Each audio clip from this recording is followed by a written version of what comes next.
ایک کاشتکار کو زمین سے کوئی چیز نکلتی ہوئی نظر نہ آئے تو یہ محنت کرنی بند کر دے. حضرت کا بیان مولانا صاحب علیہ کہ تھوڑی سی محنت کی ہم نے زمین کے اوپر, پانی نکل کر سامنے آیا, پھر ہم نے اپنی محنت کو اور بڑھایا, دانہ اگ کر سامنے آیا, پھر ہم نے اپنی محنت کو اور بڑھایا, پیٹرول اور ڈیزل نکل کر سامنے آیا, پھر ہم نے اپنی محنت کو اور بڑھایا, سونا اور چاندی نکل کر سامنے آیا. جس طرح ہم نظر آنے والی چیزوں پر محنت کر کے ان سے منافع حاصل کر رہے ہیں, اسی طرح حضرات صحابہ رضی اللہ مجمعین نہ نظر آنے والی چیزوں پر ایسی محنت کیا کرتے تھے کہ وہ اپنی آنکھوں سے گویا کہ ان کو دیکھ رہے ہیں, اپنی آنکھوں سے گویا کہ ان کو کیا کر رہے ہیں, دیکھ. الحارث رضی اللہ تعالیٰ سو رہے, حضور اکرم صلی اللہ علیہ وسلم نے اٹھایا, اے حارث کس حال میں صبح کر رہے ہو؟ یا رسول اللہ ایمان کی حالت میں صبح کر رہا ہوں. اے حارث ہر قول کی ایک حقیقت ہوتی ہے, تمہارے قول کی کیا حقیقت ہے؟ یا رسول اللہ میں جنتیوں کو جنت میں گلے ملتے ہوئے دیکھ رہا ہوں, دوزخیوں کو دوزخ میں ایک دوسرے کے اوپر بھونکتا ہوا دیکھ رہا ہوں, اللہ جل جلالہ عم نوالہ کا عرش لایا جا رہا ہے, میں عرش کو آتے ہوئے گویا کہ اپنی آنکھوں سے دیکھ رہا ہوں. یہ میرے مشاہدے کی کیفیت ہے, اور میرا عمل یہ ہے کہ میں نے دنیا سے جی کو پھیر لیا, میں نے دنیا سے جی کو پھیر لیا. رات بھر جاگتا ہوں یعنی رات بھر عبادت کرتا ہوں, دن بھر بھوکا رہتا ہوں یعنی دن بھر روزہ رکھتا ہوں. یہ عمل ہے اور یہ مشاہدہ ہے, دونوں چیزیں اللہ کے رسول صلی اللہ علیہ وسلم کے سامنے پیش ہیں. اس لیے میرے محترم دوستو, اس وقت کی سب سے بڑی ضرورت یہ ہے کہ نظر آنے والی چیزوں کا انکار کر دیا جائے. حضور اکرم صلی اللہ علیہ وسلم کی خبر کے مقابلے کے اندر حضرت جی مولانا یوسف صاحب رحمۃ اللہ علیہ فرمایا کرتے تھے, یہ پورا دنیا کا نظام ہے باقاعدگی کے ساتھ کہ جہاں سے نظر آتا ہے وہاں سے کچھ ہوتا نہیں, اور جہاں سے ہو رہا ہے وہاں سے کچھ نظر نہیں آتا. دکان سے ہوتا ہوا نظر آ رہا ہے, دکان سے کچھ ہوتا نہیں ہے. کھیت سے ہوتا ہوا نظر آ رہا ہے, کھیت سے کچھ ہوتا نہیں ہے. آگ سے جلتا ہوا نظر آ رہا ہے, آگ سے آدمی جلتا نہیں ہے. پانی میں ڈوبتا ہوا آدمی نظر آ رہا ہے, پانی ڈبوتا نہیں ہے. آگ جلاتی ہوئی نظر آ رہی ہے, آگ جلاتی نہیں ہے. یہ سارا نظام اللہ تبارک و تعالیٰ کے ہاتھ میں. اللہ جل جلالہ عم نوالہ نے موسیٰ علیہ السلام کو سمندر دریا سے پار کرایا ہے, ابراہیم علیہ السلام کو آگ کے اندر بٹھایا ہے, یونس علیہ السلام کو مچھلی کے پیٹ کے اندر بٹھایا ہے, سلیمان علیہ السلام کا تخت ہوا میں اڑا چلا جا رہا ہے. یہ ہمارے عقلوں میں آنے والی باتیں نہیں. اس واسطے حضرت فرمایا کرتے تھے, جہاں جا کر عقول انسانی ختم ہو جاتی ہے وہاں سے انبیاء علیہ السلام کے معجزے شروع ہوتے ہیں. عقل کی پہنچ وہاں تک نہیں ہو پاتی, کوئی عقل تصور نہیں کر سکتی ان ساری چیزوں کو. اس واسطے عقل کا بندہ نہیں بننا چاہیے, آدمی کو حکم کا بندہ بننا چاہیے. مشکات شریف کی روایت ہے, حضرت علی رضی اللہ تعالیٰ عنہ کے حوالے سے نقل کی گئی ہے. حضرت علی رضی اللہ تعالیٰ عنہ فرمایا کرتے تھے, عقل پر دین نہیں ہے, حکم پر دین ہے. اگر عقل پر دین ہوتا تو ہم خفین کے نیچے کے حصے پر مسح کرتے. حکم پر دین ہے اس لیے ہم خفین کے اوپر کے حصے پر مسح کرتے. گندا کہاں سے ہو رہا ہے؟ نیچے سے. مسح کہاں ہو رہا ہے؟ اوپر ہو رہا ہے. مشکات شریف کی روایت ہے. اس لیے میرے محترم دوستو بزرگوں, سب سے بنیادی چیز اور سب سے اہم ترین چیز یہ ہے کہ ان ساری شکلوں کا یقین دل سے نکلے, ایک اللہ کا یقین دل کے اندر بیٹھ جائے. ہم ساری نمازوں میں اس بات کو کہہ رہے ہیں, الحمدللہ رب العالمین, الحمدللہ رب العالمین. حضرت جی مولانا یوسف صاحب رحمۃ اللہ علیہ کا بیان اور بڑا عمدہ بیان ہے. حضرت بیان میں فرما رہے, سب سے پہلا سبق دیا گیا ہے یہ نماز کو شروع کرتے ہوئے, نماز کو پڑھتے ہوئے, کہ تمام چیزوں کا پالنے والا کون ہے؟ اللہ. ہر چیز کا پالنے والا. تفسیر مظہری کے اندر لکھا ہے, بہت سے معنوں کے ساتھ ایک یہ بھی ہے کہ رب وہ ہوتا ہے جو ہر وقت کی ضرورت کو پوری کرتا ہے. ماں کے پیٹ کے اندر بچہ ہے, اب وہاں ماں کے پیٹ میں بچے کی, ماں کے غلیظ خون سے بچے کی ضرورت کو پورا کر رہا ہے. ماں کے پیٹ سے بچہ نکل کر باہر آ گیا ہے, چھاتی کے دودھ سے بچے کی ضرورت کو پورا کیا جا رہا ہے. اب دانت نکل کر آ گئے ہیں, روٹی کے ذریعے بچے کی ضرورت کو پورا کیا جا رہا ہے. آگے چل کر دانت جھڑ گئے ہیں, اب دوبارہ دودھ دلیے پر آ گیا. بھئی گوشت کھایا نہیں جاتا, روٹی چبائی نہیں جاتی. ہر عمر کی, ہر وقت کی ضرورت کو پورا کرنے والا کون ہے؟ اللہ. ہر وقت کی ضرورت. ہم ان شکلوں کے اندر الجھ کر رہ گئے, ہم ان شکلوں کے اندر. اس واسطے حضرت فرمایا کرتے تھے کہ قبر کے اندر جو زبان چلے گی وہ معلومات پر نہیں چلے گی, قبر کے اندر جو زبان چلے گی وہ یقین کے اوپر چلے گی. کس کے اوپر چلے گی؟ یقین کے اوپر چلے گی. سب سے پہلی چیز یقین بنانا, یقین کے اوپر چلے گی. جنہیں یقین ہوگا کہ دکان پال رہی ہے، جنہیں یقین ہوگا کہ کھیت پال رہا ہے، جنہیں یقین ہوگا کہ ادویہ کے ذریعے، دواؤں کے ذریعے شفا مل رہی ہے، جتنی بھی شکلوں پر یقین ہوگا، جب وہ شکلیں نظر نہیں آئیں گی تو اب یہ کہے گا ہاں لا ادری، میں نہیں جانتا مجھے یہاں کون پالے گا، یہاں میری ضرورت کون کی، کیونکہ جو نقشے میرے دنیا میں تھے وہ نظر نہیں آ رہے۔ حضرت فرمایا کرتے تھے ایسی ہے دنیا کی زندگی جیسی چائے کی کیتلی ہوتی ہے، چائے کی کیتلی کے اندر پانی بھرو گے پانی ہی نکل کر آئے گا، چائے کی کیتلی کے اندر دودھ بھرو گے دودھ نکل کر آئے گا۔ ایسا ہو نہیں سکتا کہ آدمی پانی بھرے اور دودھ نکل کر آ جائے، دودھ بھرے اور پانی نکل کر آ جائے۔ اسی طرح بالکل دنیا کی زندگی ہے، جو دل کے اندر بھرا جائے گا وہی نکل کر آئے گا، وہی نکل کر کیا آئے گا، وہی نکل کر سامنے آئے گا۔ اس لیے میرے محترم دوستو، اس طرح اللہ جل جلالہ عم نوالہ کی بڑائی کو بولنا چاہیے کہ نظر آنے والی ساری چیزوں کا انکار ہو۔ اسے اللہ تبارک و تعالی قرآن میں بیان فرما رہے ہیں، افرأیتم ما تمنون انتم تخلقونہ ام نحن الخالقون افرأیتم ما تحرثون انتم تزرعونہ ام نحن الزارعون افرأیتم الماء الذي تشربون انتم انزلتموه من المزن ام نحن المنزلون افرأیتم النار التي تورون انتم انشأتم۔ آج ہماری تراویح میں سورہ واقعہ ہے، عبداللہ ابن مسعود رضی اللہ تعالیٰ عنہ انتقال ہونے لگا۔ اب ان کی عیادت کے واسطے عثمان غنی رضی اللہ تعالیٰ عنہ تشریف لائے، آ کر کہنے لگے کہ ہمارے واسطے آپ کی طبیعت کیسی ہے، کیا حال ہے، احوال لینے لگے، افسوس کرنے لگے، واہ ذنوبا، ہائے میرے گناہ، ہائے میرے گناہ۔ کون ہے یہ؟ افقہ الناس بعد خلفاء الاربعہ عبداللہ ابن مسعود رضی اللہ تعالیٰ۔ کہنے لگے میں آپ کے واسطے کچھ ہدیہ لے کر آیا ہوں، کچھ مال لے کر آیا ہوں، ہماری طرف سے یہ مال قبول کر لیجئے، ہمارے واسطے یہ ہدیہ قبول کر لیجئے۔ فرمانے لگے مجھے اس ہدیے کی ضرورت نہیں ہے عثمان، اب تو میں دنیا سے رخصت ہو رہا ہوں، اب تو میں اللہ کی طرف جا رہا ہوں، اب تو دنیا سے رخصتی کا وقت آ گیا ہے۔ فرمایا آپ رکھ لیجئے اسے، آپ کی اولاد کے کام آئے گا، آپ کی بیٹیوں کے کام آئے گا، جو آپ کے پیچھے آپ کی بیٹیاں ہیں ان کے کام آئے گا۔ فرمایا نہیں، میں اپنی بیٹیوں پر فقر کے بارے میں خوف زدہ نہیں ہوں، کیونکہ میں نے اپنی بیٹیوں کو سورہ واقعہ یاد کرائی ہوئی ہے، میں نے اپنی بیٹیوں کو یاد کرائی ہوئی ہے۔ اللہ جل جلالہ عم نوالہ جنت کو بیان کر رہے ہیں، دوزخ کو بیان کر رہے ہیں، اپنا نظام بیان کر رہے ہیں۔ اپنا نظام کون بنا رہا ہے پیٹوں کے اندر؟ تم بنا رہے ہو یا ہم بنا رہے ہیں؟ کتنا خزانہ ہے، کتنا خزانہ آدمی اندازہ لگا نہیں سکتا۔ کروڑوں کی تعداد میں کان بن رہے ہیں، کروڑوں کی تعداد میں آنکھیں بن رہی ہیں، کروڑوں کی تعداد میں زبانیں بن رہی ہیں، ہاتھ بن رہے ہیں، پیر بن رہے ہیں۔ اندھیروں کے اندر اندھیرا ہے، اندھیروں کے اندر اندھیرا ہے، اور اللہ جل جلالہ عم نوالہ ان سارے اندھیروں کے اندر بنا رہے ہیں۔ کون ہے یہ بنانے والا؟ میرے محترم دوستو، یہ سمجھیے بات کو اچھی طریقے سے۔ یہ اللہ تبارک و تعالی حضرت فرمایا کرتے جتنی جنتوں کی نعمتیں ہیں، ما لا عین رأت ولا اذن سمعت ولا خطر علی قلب بشر، حوریں ہیں، غلمان ہیں، محلات ہیں، فلاں ہیں، فلاں ہیں، فلاں ہیں، اور جتنی دوزخ کے عذاب ہیں، جتنے دوزخ کے عذاب ہیں، بچھو ہیں، سانپ ہیں، آگ ہے، پتھر ہے، چیزیں ہیں طرح طرح کے عذاب کی، یہ سب کا سب اللہ کے خزانے کا کل نہیں ہے، یہ اللہ کے خزانے کا ایک ذرہ ہے۔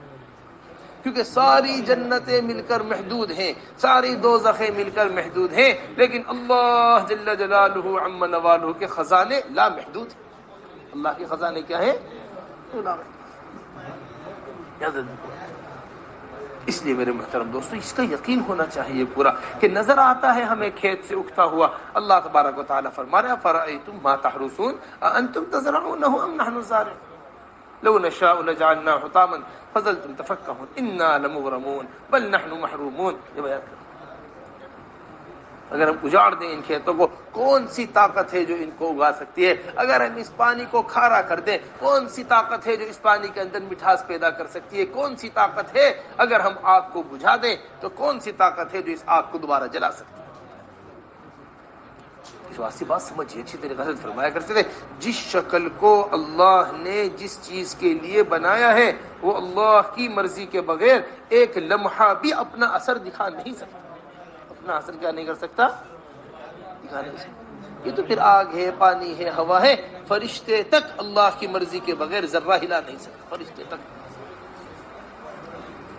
حضرت کے بیان میں کہ اللہ حضرت نے صحابہ میں نقل کیا ہے کہ علی رضی اللہ تعالیٰ عنہ فرماتے ہیں اللہ جل جلالہ عما نوالہ نے ایک فرشتہ متعین کیا ہے پانی کے اوپر، ایک فرشتہ متعین کیا ہے ہوا کے اوپر، ہوا کا جو بھی ذرہ چلتا ہے وہ اس فرشتے کے پیمانے سے گزر کر آتا ہے، پانی کا جو بھی قطرہ اترتا ہے وہ اس فرشتے کے پیمانے سے گزر کر اترتا ہے۔ جب اللہ جل جلالہ عما نوالہ نے قوم نوح پر پانی کا عذاب بھیجا اور قوم عاد پر ہوا کا عذاب بھیجا، فرشتہ پانی روکتا رہ گیا، پانی فرشتے سے رکا نہیں، فرشتہ ہوا روکتا رہ گیا، فرشتے سے ہوا رکی نہیں۔ کیوں؟ حکم پانی کو تھا، حکم کس کو تھا؟ پانی۔ اس لیے میرے محترم دوستو اللہ تبارک و تعالی فعال لما یرید ہے، جو چاہتے ہیں جیسا چاہتے ہیں کرتے ہیں۔ حضرت فرمایا کرتے تھے مخلوق کسی بھی شکل کے اندر ہو، چاہے وہ جبرائیل علیہ السلام ہو، چاہے وہ میکائیل علیہ السلام ہو، یہ باعتبار مخلوق ہونے کے چھوٹی بڑی ہے، جب یہ خالق کے مقابلے پر آتی ہے تو یہ چھوٹائی بڑائی ختم ہو جاتی ہے، بس سب کے سب چھوٹے ہی چھوٹے رہ جاتے، بڑا کوئی باقی نہیں رہتا۔ جو حکم اللہ تبارک و تعالیٰ کو ایک معمولی سے مچھر کو ختم کرنے کے لیے ہے، وہی حکم جبرائیل علیہ السلام کو ختم کرنے کے لیے ہے۔ جو حکم اللہ تبارک و تعالیٰ کا ایک معمولی سے ذرے کو اڑانے کے لیے ہے، وہی حکم کوہ ہمالیہ کو اڑانے کے لیے ہے۔ جو حکم خدا کی قسم اللہ کا ایک درخت کا پتا گرانے کے لیے ہے، وہی حکم اللہ کا آسمان کو زمین پر گرانے کے لیے۔ یہ نہیں کہا جائے گا کہ اس کے لیے چھوٹا حکم آئے گا، اس کے لیے بڑا حکم آئے گا، نہیں۔ اذا اراد شیئا ان یقول له کن فیکون، جب کسی چیز کا ارادہ فرماتے ہیں کہتے ہیں ہو جا، بس وہ چیز ہو جاتی ہے۔ وہ چیز کیا ہوتی ہے؟ وہ چیز ہو جاتی ہے۔ اس لیے میرے محترم دوستو بزرگوں، سب سے پہلی اور بنیادی چیز یہ ہے کہ ہماری زندگیوں کے اندر سے یہ سارے نقشے نکلیں اور ایک اللہ کی بڑائی ہمارے دل کے اندر آئے۔ بڑی عمدہ مثال ہمارے حضرت اس کی دیتے ہیں۔ حضرت فرماتے ہیں عبادات کے اندر لذت کے ختم ہو جانے کی سب سے بڑی بنیادی وجہ یہ ہے کہ ہمارا ہمارا دل اللہ کے غیر سے جڑا ہوا ہے۔ ہمارا دل کس سے جڑا ہوا ہے؟ اللہ کے غیر سے جڑا ہوا ہے۔ جس طرح عورتیں برتن کو مانج کر صاف کرتی ہیں کھانا بنانے کے واسطے، سبزی بنائی تھی برتن کے اندر، اب بچے نے رونا شروع کر دیا، جلدی سے بچے کا دودھ گرم کرنا ہے تو اس کو مانجا جاتا ہے، اسے دھویا جاتا ہے، اسے رگڑا جاتا ہے۔ کیوں جی؟ اچھی طرح صفائی نہیں کی تو دودھ کا ذائقہ ختم ہو جائے گا، دودھ کا مزہ ختم ہو جائے گا، دودھ پھٹ جائے گا۔ کیوں پھٹ جائے گا؟ یہ سبزی کا اثر دودھ کے اندر آ جائے گا۔ سبزی کا اثر کس کے اندر آ جائے گا؟ دودھ کے اندر۔ ہمارے حضرت فرماتے ہیں جس طرح ایک کھانا بننے کے بعد دوسرے کھانا بنانے کے لیے برتن کو مانج کر تیار کیا جاتا ہے، دھویا جاتا ہے، اسی طرح ہر عمل کے لیے دل کو اللہ کے غیر سے دھونے کی ضرورت ہے۔ اسی طرح جددوا ایمانکم، قیل یا رسول اللہ کیف نجدد ایماننا قال اکثر من قول لا الہ الا اللہ، اپنے ایمان کو تازہ کرتے رہا کرو۔ یا رسول اللہ کیسے کریں اپنے ایمان کو تازہ؟ فرمایا لا الہ الا اللہ کی کثرت سے اپنے ایمان کو تازہ کرتے رہا کرو۔ میرے محترم دوست سمجھو ہماری بات اچھی طریقے سے، جب اللہ کے غیر سے دل جڑا ہوا ہوتا ہے نماز میں مزہ نہیں آتا۔ جب اللہ کے غیر سے دل جڑا ہوا ہوتا ہے، اب سجدہ سر سجدے کے اندر ہے، دل دکان پہ اٹکا ہوا ہے، دل کاروبار پہ اٹکا ہوا ہے، دل مال میں اٹکا ہوا ہے۔ میں جو سر بسجدہ ہوا کبھی تو زمین سے آنے لگی صدا، تیرا دل تو ہے صنم آشنا، تجھے کیا ملے گا نماز میں؟ یا علامہ اقبال نے کہا ہے کہ جب دل صنم آشنا ہوتا ہے یعنی اللہ کے غیر سے دل جڑا ہوا ہوتا ہے، اب نمازوں میں مزہ نہیں آتا۔ نمازوں میں کیا نہیں آتا؟ مزہ نہیں آتا۔ یہ بڑی عجیب و غریب بات ہے۔ ہمارے حضرت جو فرماتے ہیں کہ ہماری دل کی سلوٹوں میں، ہمارے دل کی سلوٹوں میں اللہ کا غیر چھپا ہوا ہے۔ اللہ ہماری حفاظت فرمائے۔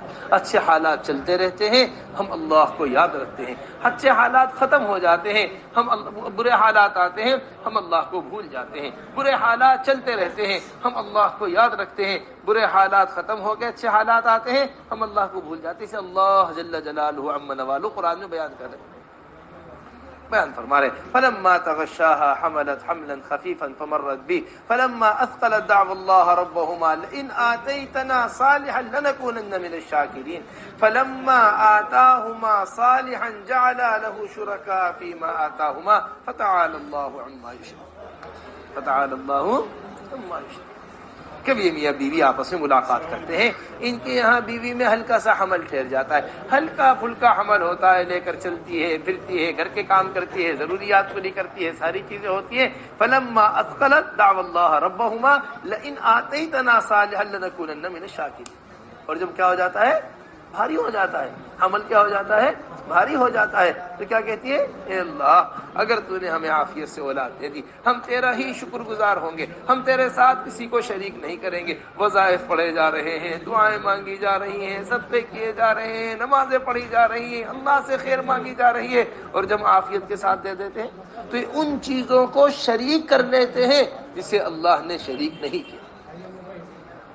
اب ولادت ہو گئی، مٹھائی کا ٹوکرا تیار کیا، پھلوں کا ٹوکرا تیار کیا، مٹھائی کا ڈبہ تیار کیا، اور فوراً ڈاکٹر صاحب کے کمرے میں پہنچ گئے. ڈاکٹر صاحب آپ کو آنے میں تاخیر ہو جاتی، ڈاکٹر صاحب آپ میرے مریض کو نہ دیکھتے، ڈاکٹر صاحب اگر آپ ہماری طرف توجہ نہ کرتے، آج تو میری بیوی مر ہی گئی تھی. بالکل میری بیوی تو صرف آپ کی وجہ سے بچ گئی. کہاں گیا اللہ کا غیر؟ ہر وقت اس بات کو کہا کرو، کرنے والی ذات کس کی ہے؟ اللہ. حضرت مولانا الیاس صاحب رحمۃ اللہ علیہ کا دو آدمی غریب بیٹھے ہوئے باتیں کر رہے ہیں، دو آدمی بیٹھے ہوئے کیا کر رہے ہیں؟ باتیں کر رہے ہیں آپس میں. ایک دوسرے سے کہنے لگا ارے تمہیں پتا ہے اتفاقاً فلاں کام ہو گیا، یہ اتفاقاً فلاں بات ہو گئی. ایک نے دوسرے سے کہا حضرت بیمار تھے، لیٹے ہوئے تھے، بیٹھ گئے کہتے کہتے یہی دہریت ہے، یہی دہریت ہے، یہی دہریت ہے. یہی کیا ہے؟ دہریت ہے. یہ اتفاق کیا چیز ہوتی ہے؟ یوں کیوں نہیں کہتے کہ اللہ کے کرنے سے ایسا ہوتا ہے، اللہ نہ چاہتے نہیں ہوتا. یہ اتفاق کوئی چیز نہیں ہے. جو اللہ نے ہمارے دنیا میں آنے سے 50,000 سال پہلے لکھ دیا ہے ویسا ہی ہونا ہے. ویسے ہی کیا ہے؟ ویسے ہی ہونا ہے. 50,000 سال، مشکاۃ شریف کی روایت، ہر ایک کے دنیا کے آنے سے 50,000 سال پہلے لکھ کر اللہ تبارک و تعالیٰ فاتح ہوتے کیا ہونا ہے، کیسے ہونا ہے، کب ہونا ہے.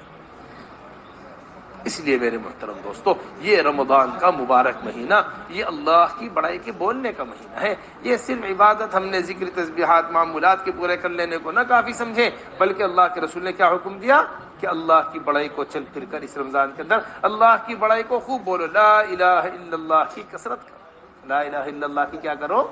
کثرت کرو. اور استغفار کی کیا کرو؟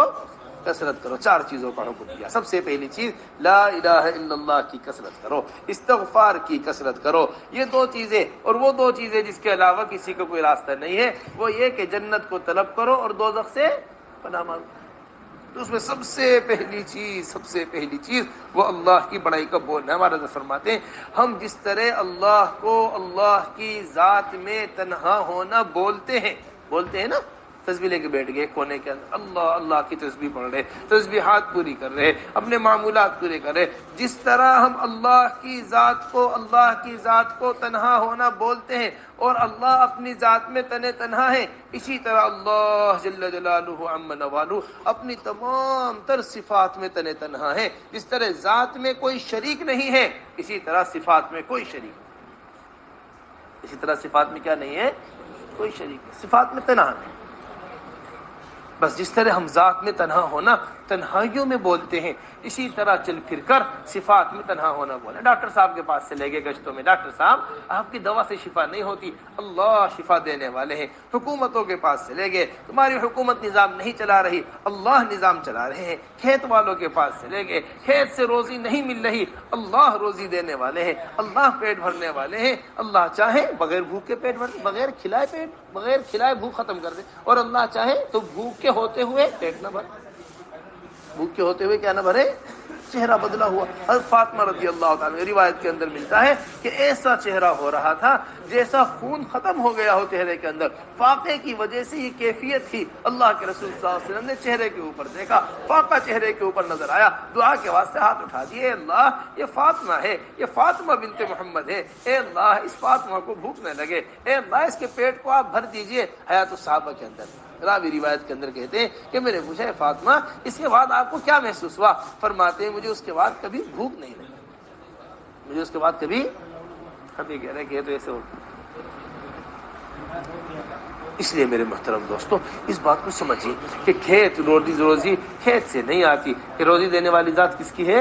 اللہ جل جلالہ۔ حضرت فرماتے اللہ سے مانگنے والوں کو بھی اللہ ہی دیتے ہیں، جو اللہ کی ذات عالی کو سامنے رکھ کر مانگتے ہیں، جو اسباب کو سامنے رکھ کر مانگتے ہیں انہیں بھی اللہ ہی دیتے ہیں۔ دونوں شکلوں میں دینے والی ذات کس کی ہے؟ اللہ کی ہے۔ لیکن بڑی عجیب و غریب بات حضرت فرمایا کرتے تھے جو اسباب کو سامنے رکھ کر مانگتے ہیں اللہ سے انہیں اللہ جل جلالہ عم نوالہ باعتبار اسباب کے دیتے ہیں۔ اے اللہ میری دکان ہے تو روزی دے دے، اے اللہ یہ دوا ہے تو شفا دے دے، اے اللہ یہ بیوی ہے تو بچہ دے دے، اے اللہ یہ فلاں کام ہے تو اس کو حل کر دے۔ جو اسباب کو سامنے رکھ کر مانگتے ہیں انہیں اللہ باعتبار اسباب کے دیتے ہیں، جو اللہ کی ذات عالی کو سامنے رکھ کر مانگتے ہیں انہیں اللہ اپنی ذات کے اعتبار سے دیتے ہیں۔ اسباب محدود ہیں، وقتی ہیں، دنیا میں ہیں صرف، اور اللہ جل جلالہ عم نوالہ کی ذات لا محدود ہے، دنیا میں بھی ہے آخرت میں بھی۔ دنیا کیا ہے؟ یہ تو عمدہ بیان حضرت جی بیان ہی یہیں سے شروع کر رہے ہیں، اللہ سے مانگنے کے دو راستے۔ اس لیے میرے محترم دوستوں بزرگوں اس بات کو سب سے پہلے سمجھیے کہ دینے والی ذات کس کی ہے؟ اللہ کی۔ لیکن اس میں یہ ہے کہ ہم جب بھی عمل کا وقت، جب بھی کسی چیز کا وقت آئے ہم سبب کو مؤخر کریں، عمل کو مقدم کریں۔ سبب کو کیا کریں؟ مؤخری مزاج بنائے۔ ہم یہ نہیں کہتے کہ سب کچھ چھوڑ دو، دکان کو چھوڑ دو، کاروبار کو چھوڑ دو، تجارت چھوڑ دو، بیوی بچے چھوڑ دو، جا کے جنگل کے اندر بیٹھ جاؤ، اللہ کھلائیں گے اللہ پلائیں گے۔ ہرگز یہ بات نہیں۔ ایک صحابی آئے، آ کر کہنے لگے یا رسول اللہ مجھے اجازت دے دیجئے، میں اب رہبانیت میں اس وقت پوری دنیا سے کٹ کر الگ ہونا چاہتا ہوں، رہبانیت اختیار کرنا چاہتا ہوں۔ فرمایا لا رہبانیت فی الاسلام، اسلام میں کیا نہیں ہے؟ اسلام میں رہبانیت۔ یا رسول اللہ مجھے سیاحت کی اجازت دے دیجئے۔ فرمایا سیاحت امتی الجہاد فی سبیل اللہ، سیاحت امتی الجہاد فی سبیل اللہ۔ بس اس بات کو سمجھیے اچھی طریقے سے، سبب پر عمل مقدم ہو، کبھی بھی سبب عمل پر مقدم نہ ہو، کبھی بھی سبب کس پر مقدم نہ ہو؟ عمل پر مقدم نہ ہو۔ یہ اصل بات۔ صحابی آئے، آ کر کہنے لگے یا رسول اللہ میں بحرین جانا چاہتا ہوں تجارت کے واسطے۔ حضور اکرم صلی اللہ علیہ وسلم نے تجارت سے انکار نہیں فرمایا، حضور اکرم صلی اللہ علیہ وسلم نے بحرین جانے سے منع نہیں فرمایا، یہ فرمایا پہلے 2 رکعت پڑھ لو پھر جانا بحرین تجارت کرنے کے واسطے۔ پہلے کیا پڑھ لو؟ 2 رکعت پڑھ لو۔ یہ ہے وہ یقین۔ حدیث شریف کے اندر آتا ہے سب سے بہترین خلیفہ جو انسان اپنے پیچھے اپنے گھر والوں کے درمیان چھوڑ کر جاتا ہے وہ ہوتا ہے جو گھر سے نکلتے ہوئے 2 رکعت گھر میں پڑھ کے گیا، جو 2 رکعت گھر میں 2 رکعت پڑھ کے گیا۔ کیوں؟ وجہ کیا ہے؟ اگر سبب مقدم ہوگا تو مزاج بنے گا قارون والا، مزاج بنے گا فرعون والا، مزاج بنے گا حامان والا، مزاج بنے گا شداد والا کہ ہمیں جو ملا ہے وہ ہمارے سبب سے ملا ہے، خدا نے نعوذ باللہ نہیں دیا۔ یہ فرعون نے کہا۔ کیا کہا تھا فرعون نے؟ کہ مجھے جو کچھ ملا ہے وہ تو میرے علم سے ملا ہے، جو کچھ مجھے ملا ہے وہ میرے اس سے ملا ہے۔ یہ فرعون کا دعویٰ، یہ اس کا قارون کا دعویٰ۔ اس لیے میرے محترم دوستو حضرت مولوی صاحب رحمۃ اللہ علیہ فرمایا کرتے بس ہمارے اور تمہارے درمیان صرف یہ فرق ہے، تم کہتے ہو نماز سے بھی ہوتا ہے، ہم کہتے ہیں نماز سے ہی ہوتا ہے۔ کس سے ہوتا ہے؟ نماز سے ہی ہوتا ہے۔ اور تم کیا کہتے ہو؟ نماز سے بھی ہوتا ہے۔ یہ پورا واقعہ ہے موسیٰ علیہ السلام کا اور فرعون کا۔ ایک محنت فرعون کی ہے، ایک محنت موسیٰ علیہ السلام کی ہے۔ فرعون کی محنت ہتھیاروں کے اوپر ہے، فرعون کی محنت فوجوں کے اوپر ہے، فرعون کی محنت محلوں کے اوپر ہے، فرعون کی محنت ظلم ہے، فرعون کی محنت زیادتی ہے، فرعون کی محنت چھوٹے چھوٹے بچوں کو قتل کرنا ہے۔ کس واسطے؟ میری ہلاکت نہ آئے، میرے اوپر کوئی نقصان نہ آئے، میرے اوپر کوئی پریشانی نہ آئے۔ یہ فرعون کی محنت کا نتیجہ ہے۔ دوسری طرف کس کی محنت ہے؟ موسیٰ علیہ السلام کی محنت ہے۔ کیا محنت ہے؟ نہ فوجیں ہیں، نہ ہتھیار ہیں، نہ اسلحہ ہیں، اولادیں آنکھوں کے سامنے بنی اسرائیل کی ذبح ہو رہی ہیں، ایسے سخت ترین حالات کے سامنے میں سے بنی اسرائیل گزر رہے ہیں۔ دونوں کا نتیجہ اللہ تبارک و تعالی نے یہاں دریا پر لا کر دکھایا ہے کہ جس دریا سے موسیٰ علیہ السلام کو پار کرایا اسی دریا میں فرعون کو غرق کر۔ کیا کہا تھا؟ اے میری قوم بس تم تو اپنے گھروں کے اندر نمازیں شروع کرو، اللہ کی طرف متوجہ ہو جاؤ، اللہ اس آنے والے حال کو ختم کر دے۔ اس لیے میرے محترم دوستو، یہ رمضان کا مبارک مہینہ یہ عبادت کا مہینہ ہے. یہ رمضان کا مبارک مہینہ اللہ تبارک و تعالیٰ کی طرف سے جو آیا ہے یہ دعوت کا مہینہ ہے. یہ مبارک مہینہ رمضان المبارک کا جو آیا ہے زندگیوں کو بدلنے کا مہینہ ہے. اس میں دوسرا بنیادی کام جو حضور اکرم صلی اللہ علیہ وسلم نے بتایا کہ آدمی کس کی طرف متوجہ ہو؟ اللہ جل جلالہ عما نوالہ کی طرف. ورنہ جبرائیل علیہ السلام کی بد دعا ہے اور حضور اکرم صلی اللہ علیہ وسلم اس بد دعا پہ اوپر آمین کہہ رہے ہیں. صحابہ نے پوچھا رسول اللہ کیا بات ہو گئی، آپ نے آمین کیوں فرمایا؟ فرمایا جبرائیل نے بد دعا دی ہے کہ ہلاک ہو جائے وہ آدمی جس کے اوپر رمضان کا مبارک مہینہ گزر جائے اور وہ اپنی مغفرت نہ کرا سکے. اس آدمی کیا ہو جائے؟ رحمت گزر گیا، رحمت کا عشرہ گزر گیا ہے، مغفرت کا عشرہ جا چکا ہے، اب آیا ہے آخری عشرہ شروع ہو چکا ہے، گردن سے دوزخ سے گردنوں کی آزادگی کا عشرہ. حضرت شیخ نے بڑی زبردست بات فضائل کے اندر لکھی ہے کہ سب سے پہلے گنہگاروں کی رحمت کے ذریعے گناہ دھلتے ہیں، پھر اس کے بعد مغفرت ہوتی ہے اور پھر اس تیسرے عشرے تک آنے تک دوزخ سے گردنیں کیا ہو جاتی ہیں؟ آزاد ہو جاتی ہیں. سے میرے محترم دوستو، اس میں سب سے زیادہ اہمیت کی حامل وہ نمازوں کی پابندی ہونی چاہیے. کس کی؟ نماز کی سب سے زیادہ اہتمام. یہ نمازوں کا مہینہ، تراویح کا مہینہ آیا ہے، تراویح پڑھنے کا مہینہ آیا ہے، قرآن پڑھنے کا مہینہ آیا ہے. خاص مناسبت ہے اس مہینے کو آسمانی کتابوں کے ساتھ. شہر رمضان الذی انزل فیہ القرآن ھدی للناس وبینات من الھدی والفرقان. حضرت نے فضائل میں لکھا ہے کہ ساری آسمانی کتابیں توریت، انجیل، زبور سب کی سب جو نازل ہوئی ہیں وہ اس رمضان کے مبارک مہینے میں آئی ہیں اور قرآن اس رمضان کے مبارک مہینے میں آسمان سے آئی. جبرائیل علیہ السلام حضور اکرم صلی اللہ علیہ وسلم کو قرآن سنا رہے ہیں. حضور اکرم صلی اللہ علیہ وسلم جبرائیل علیہ السلام کو قرآن سنا رہی ہے. ہمارے طلبہ خاص طور سے جو اللہ کے راستے میں نکلے ہوئے ہیں یہ اس کا مستقل طور پر معمول بنا ہے اس کے پڑھنے کا. ایسا نظام ہمارا ہونا چاہیے. رمضان اور ایک نماز اور ایک قرآن یہ دو چیزیں بڑی بنیادی چیزیں. علی بن ابی طالب رضی اللہ تعالیٰ عنہ فرمایا کرتے تھے جب میرا جی چاہتا ہے اللہ میرے سے بات کریں تو میں قرآن پڑھنے بیٹھ جاتا ہوں، اور جب میرا جی چاہتا ہے کہ میں اللہ سے بات کروں تو میں نماز کی نیت باندھ لیتا ہوں. میں کیا کر لیتا ہوں؟ نماز کی نیت باندھ لیتا ہوں. یہ المصلی یناجی ربہ، یہ مسلی کیا ہوتا ہے؟ اپنے رب سے سرگوشی کرتا رہتا ہے اور یہ قرآن کی تلاوت کرنے رکھتا ہے، اللہ کی جانب سے آیا ہوا کلام.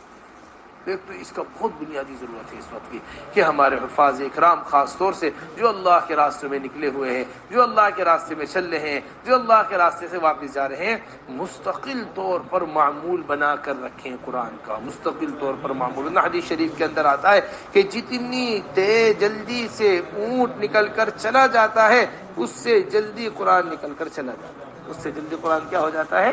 نکل کر چلا جاتا ہے. واسے صرف رمضان کے حافظ نہیں، آدمی پورے سال قرآن سے اپنا رب کو ضبط رکھے. صحابی فرماتے ہیں وہ دن ہمارے لیے اچھا دن شمار نہیں ہوتا جس دن ہم قرآن کو قرآن میں دیکھ کر نہ پڑھیں. جس دن ہم قرآن کو نہ پڑھیں وہ دن ہمارا قرآن کا، وہ دن ہمارا ہم اسے اچھا دن شمار نہیں کیا کرتے. واسطے اس کی سب سے پہلی بات. نمبر دوسری چیز اپنے آپ کو عبادت کے اندر سب سے زیادہ لگانا، اور اس میں سب سے زیادہ اہمیت کی حامل ہے وہ نمازیں ہیں. ہماری نمازیں ایسی بنے جیسی حضور اکرم صلی اللہ علیہ وسلم کی نمازیں. ہمارے حضرت فرماتے ہیں ہماری عبادت کی سطح گرنے کی سب سے بڑی اور بنیادی وجہ یہ ہے کہ ہم اپنی عبادت کا جو مقابلہ کرتے ہیں، وہ اپنی نماز کا جو مقابلہ کرتے ہیں وہ بے نمازیوں سے کرتے ہیں. جس سے کرتے ہیں؟ بے نمازیوں سے. اپنی نماز کا یہ مقابلہ کر رہے ہیں بے نمازیوں سے. جب بھی نماز کا مقابلہ بے نمازیوں سے ہوگا نماز کی سطح گرتی چلی جائے گی. جب نماز کا مقابلہ حضور اکرم صلی اللہ علیہ وسلم کی نماز سے ہوگا نماز کی سطح بڑھتی چلی جائے گی. اللہ کے رسول صلی اللہ علیہ وسلم نے ارشاد فرمایا صلو کما رأیتمونی اصلی، ایسے نماز پڑھو جیسے مجھے نماز پڑھتا ہوا دیکھا. کیسے نماز پڑھو؟ جیسے مجھے نماز پڑھتا ہوا دیکھا. کروڑوں سال کسی کی زندگی مل جائے اور وہ پوری زندگی اپنی نماز کے اوپر لگا دے، وہ نماز میں مقام حاصل نہیں کر سکتا جو نماز میں مقام حضور اکرم صلی اللہ علیہ وسلم کا تھا. پوری زندگی نماز سیکھنے میں لگا دے. اس طرح حضور اکرم صلی اللہ علیہ وسلم سے صحابہ نماز سیکھا کرتے. عبداللہ ابن زبیر رضی اللہ تعالیٰ عنہ کے بارے میں آتا ہے، ایسی پرسکون نماز تھی، ایسی پرسکون نماز، جس وقت مطاف کے اندر نماز پڑھا کرتے تھے اگر کوئی پرندہ آ کر بیٹھنا چاہے آ کر بیٹھ جائے۔ حجاج نے مکے کے اوپر حملہ کیا تھا، کعبۃ اللہ کا پردہ جل گیا تھا، مطاف میں لوگ طواف کے لیے نہیں اترا کرتے تھے، مسعی میں لوگ سعی کی ہمت نہیں کیا کرتے تھے، ایسے میں عبداللہ ابن زبیر کھڑے ہو کر نماز پڑھا کرتے تھے۔ یہ ہے وہ نماز جو کس سے سیکھی ہے؟ اپنے نانا ابو بکر رضی اللہ تعالیٰ عنہ سے، اور انہوں نے نماز سیکھی ہے کن سے؟ حضور اکرم صلی اللہ علیہ وسلم۔ حضرت فرمایا کہ ہماری نمازیں ایسی بن جائیں جیسی حضرات صحابہ رضی اللہ اجمعین کی نمازیں تھیں، اور ہماری نمازوں کے ذریعے اس طرح مسائل حل ہوں جس طرح حضرات صحابہ رضی اللہ اجمعین کی نمازوں کے ذریعے مسائل حل ہوا کرتے تھے۔ اس کے لیے نماز میں 5 باتیں پیدا کر لو۔ اس کے لیے کیا کر لو؟ 5 باتیں۔ اب نماز کے ذریعے مسائل، مردے کو زندہ کرا لیا، دعا کرا کر، جیل کے اندر پانی منگوا لیا، بارش کروا لی جیل کے اندر، پہاڑ پر کھڑے ہوئے ہیں پہاڑ کے اندر سے پانی نکلوا لیا، نماز پڑھنے کے واسطے آسمان میں پانی ختم، زمین پر پانی ختم ہو گیا، اللہ سے دعائیں مانگ کر بادل منگوا کر اپنے اوپر پانی برسوا لیا۔ یہ حضرات صحابہ رضی اللہ اجمعین نے کیا ہے نماز کے لیے۔ ابو ہریرہ رضی اللہ تعالیٰ عنہ روایت کراوی ہے، یہ فرماتے ہیں ہم ربیع بن عامر رضی اللہ تعالیٰ عنہ کے ساتھ چل رہے تھے، ہمیں نہیں پتا، ہم ان کے ساتھ چل رہے تھے، ہمیں نہیں پتا کہ ان کی کرامتوں میں سے کون سی کرامت، علاء ابن حضرمی کے ساتھ چل رہے تھے، ہمیں نہیں پتا کہ ان کی تینوں کرامتوں میں سے ہم کس کرامت کو بڑا سمجھیں، ان تینوں ان کے واقعات میں سے کس واقعے کو بڑا سمجھیں۔ سب سے پہلی بات پیش آئی، ہمارے پاس پینے کو پانی نہیں تھا، وضو کے واسطے پانی نہیں تھا، انہوں نے دعا کی اللہ تبارک و تعالی سے، ایک چھوٹا سا بادل آ کر اتنا برسا کہ ہم نے اپنے سارے برتن پانی سے بھر لی۔ پھر انہوں نے ہمارے راستے میں دریا آ گیا، ابھی ہم اس دریا کے بارے میں سوچ ہی رہے تھے، انہوں نے دعا پڑھ کر دریا کے اندر گھوڑے ڈال دیے، سمندر کے اندر گھوڑے ڈال دیے، وہ سمندر موجیں مارتا ہوا، یہ بحرین سے لے کر سعودیہ تک لگتا ہے پورا سمندر۔ ایک صاحب دکھانے لگے، بتانے لگے ہمیں یہ وہ جگہ ہے جہاں سے علاء ابن حضرمی گھوڑے لے کر گئے تھے۔ اور نمبر تیسری چیز، ان کی انتقال ہو گیا، وفات ہو گئی، ہم نے انہیں ایک جگہ دفن کر دیا، ابھی ہم اس جگہ سے چند قدم بھی آگے نہیں بڑھے تھے کہ ہمیں خیال ہوا کہ قبر محفوظ نہیں ہے، ہم پلٹ کر واپس آئے، قبر کھول کر جو دیکھا تو ان کا جسم اس میں سے غائب ہو چکا تھا۔ ان کا قبر کیا ہوتا ہے؟ آنکھوں کے سامنے قبر اور جسم کیا ہو گیا؟ غائب ہو گیا۔ میرے محترم دوستو، یہ تھے تعلقات اللہ تبارک، یہ تھے ایسا تعلق حضرات صحابہ رضی اللہ مجمعین کا ہوا کرتا۔ وہ کس کے ذریعے؟ عبادت کے ذریعے، وہ کس کے ذریعے؟ دعوت کے ذریعے، وہ کس کے ذریعے؟ اس لیے میرے محترم دوستو، ہماری سب سے پہلی محنت ہونی چاہیے اللہ کے راستے میں نکل کر کہ اپنی نمازوں کو ایسا بنائیں جیسی حضرات صحابہ رضی اللہ مجمعین کی نماز۔ حضرت فرمایا 5 چیزیں نمازوں میں پیدا کریں۔ سب سے پہلی چیز، نماز کے اندر یقین پیدا کرو۔ نمبر دوسری چیز، نماز کے اندر دھیان پیدا کرو۔ نمبر تیسری چیز، نماز کے اندر اخلاص پیدا کرو۔ نمبر چوتھی چیز، نماز کے اندر فضائل والا علم پیدا کرو۔ نمبر 5ویں چیز، نماز کے اندر مسائل والا علم پیدا کرو۔ کتنی چیزیں ہو گئیں؟ 5 چیزیں۔ سب سے پہلی چیز یقین ہے کہ اللہ تبارک و تعالی میرے مسائل حل کریں گے اور میری اس نماز پہ کریں گے۔ ہمیں یقین نہیں، ہمارا حضرت فرماتے ہیں جن کو یقین نہیں ہوتا ان کے لیے وعدے پورے نہیں ہوتے، پکی بات ہے۔ ان کے دل میں کیا ہوتا ہے؟ شک والوں کے لیے کیا نہیں ہے؟ کچھ نہیں ہے۔ الف لام میم ذالک الکتاب لا ریب فیہ، لا ریب، ریب کہتے ہیں ایسے شک کو جو آ کے ہلکا سا خیال گزر جائے، اس شک کے برابر بھی گنجائش نہیں، کتنے سے شک کی بھی گنجائش نہیں، لا ریب۔ سب سے پہلی چیز، جن کو شک ہوتا ہے انہیں کچھ حاصل نہیں ہوتا۔ یہ یقین تھا حضرات صحابہ کا، اللہ کریں گے، کس پر کریں گے؟ ایسی بنجر زمین حضرت انس رضی اللہ تعالیٰ عنہ کے حصے میں آئی، غلام نے آ کر کہا جی یہ کیسی زمین ہمارے پاس آئی ہے، یہ کسی کام کی نہیں ہے زمین، یہاں پانی نہیں ہے، کچھ اگ نہیں سکتا، پانی یہاں آ نہیں سکتا، پانی یہاں کیسے آئے گا؟ میں لاؤ مسلح لے کر آؤ، مسلح 2 رکعت پڑھی، جاؤ دیکھو بادل آئے، نہیں ابھی نہیں آئے، پھر 2 رکعت پڑھی، جاؤ دیکھو پانی آیا نہیں آیا، جی نہیں آیا، پھر 2 رکعت پڑھی، پھر کہا جاؤ دیکھو پانی آیا نہیں آیا، یہاں تک کہ چھوٹا سا بادل کے ٹکڑا آیا، اس نے برسنا شروع کیا، خود اپنا گھوڑا لے کر نکلے، پوری زمین کا چکر لگایا۔ یہ فرماتے ہیں کہ ایک بالشت پانی بھی میری زمین سے باہر نہیں گر رہا ہے، ایک بالشت پانی۔ میرے محترم دوستو سمجھو بات کو اچھی طرح، بھی ہماری نمازوں کا یہ حال ہے، ہمیں برائی سے نہیں روک پا رہی ہے، برائی سے۔ ہمارا حضرت فرماتے ہیں جس عبادت سے حضور اکرم صلی اللہ علیہ وسلم کا طریقہ نکل جاتا ہے اور وہ عبادت اس طریقے سے ہٹ جاتی ہے، اب اس کے فوائد نانے ختم ہو جاتے ہیں۔ یہ عبداللہ ابن مسعود اور عبداللہ ابن عمر کا قول فضائل میں نقل کیا ہے حضرت شیخ، کہ جس طرح نماز اللہ کی قرب کا ذریعہ ہے، اگر یہ اپنے طریقے سے ہٹ جائے تو بجائے اللہ کے قریب کرنے کے اللہ سے دور کر دیتی، اللہ سے کیا کر دیتی ہے؟ دور کر دیتی۔ یہ ہماری پھر نمبر دوسری چیز، نماز کے اندر دھیان ہو، اس کے لیے نوافل کی خوب کثرت۔ ہم خاص طور سے اپنے طلبہ سے کہیں گے، ان سے درخواست کریں گے، ان حضرات سے، ان علماء ان طلبہ حضرات سے درخواست کریں کہ آپ حضرات تو خوب کثرت نوافل کی کریں، خوب کثرت نوافل کی کریں۔ جتنی نوافل کا اہتمام ہوتا ہے اتنے فرائض محفوظ ہوتے چلے جاتے۔ ہمارا حضرت فرماتے ہیں فرائض وہ نوافل وہ اتمام فرائض کے واسطے ہوتے ہیں۔ نوافل کس واسطے ہوتی ہیں؟ یہ پہلے سے مسجد میں آ گیا، 2 رکعت تحیت المسجد پڑھی ہے، 4 رکعت ظہر سے پہلے کی سنت پڑھی ہے، خدا نے موقع دیا تھوڑی دیر بیٹھ کے قرآن کی تلاوت کی ہے، اب اس کا ذہن مسجد میں پہنچا ہے، جسم پہلے پہنچتا ہے ذہن بعد میں پہنچتا ہے، ورنہ ذہن دکان پہ لگا ہوا ہے، بیوی میں لگا ہوا ہے، بچوں میں لگا ہوا ہے، کاروبار میں لگا ہوا ہے، کیا پڑھ کر چلا گیا امام اسے پتہ نہیں۔ حیات الصحابہ بڑی زبردست بات نقل کی، کس نے؟ حضرت نے نقل کی۔ ایک مرتبہ ایک صاحب ابو ہریرہ رضی اللہ تعالیٰ عنہ پر اشکال کرنے لگے، کہنے لگے تمہیں اتنی حدیثیں کیسے یاد ہو گئی؟ کہاں تم نے حدیثیں کیسے یاد کی؟ فرمایا تم حدیثوں کی بات کرتے ہو، مجھے آج تک یاد ہے اللہ کے رسول نے کون سی نماز میں کون سی سورت پڑھائی تھی۔